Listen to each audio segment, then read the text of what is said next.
Синоќа граѓаните на Кочани ја дадоа најмасовната подршка на иницијативата за заедничка Македонија, исполнувајќи ги улиците на градот од двете страни на Кочанска река. Долната колона со свирчење символично ги будеше кочанчани со цел секој поединец да ја подржи унитарноста на државата.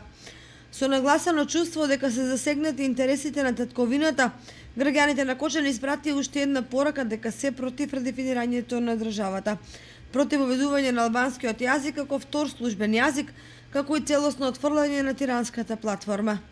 На граѓаните учесници на најмасовниот протест им се обрати поетот Аника Илиевска Ѓоргиева, која преку сопствени револуционерни стихови ја упати пораката до македонскиот народ да се истрае во борба за унитарност на државата и спас од туги сценарија. Денес, браќа и сестри, ние имаме се.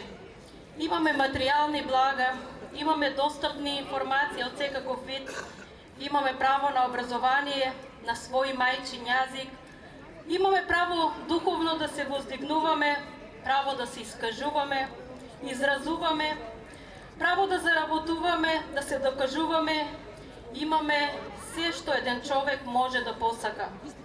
А сепак ние, браќа и сестри, мораме да признаеме, денеска сме поделени и закарани, разнебитени, духовно и морално паднати.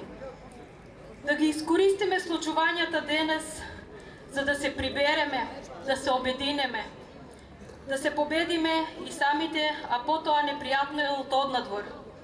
Ниеден непријател не би бил моќен да не сотре ако сме обединети.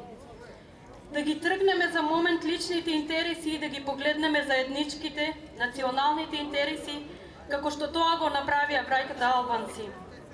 Да престанеме со делби, тука сите да застанеме и да кажеме слободни сме, македонци сме, тогаш ги имаме се што сакаме.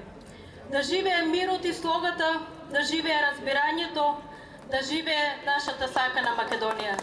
На синоќешниот мирен протестен собир во Кочани му се придружија и граѓани од соседните општини Зрновци и Чешиново Облишева.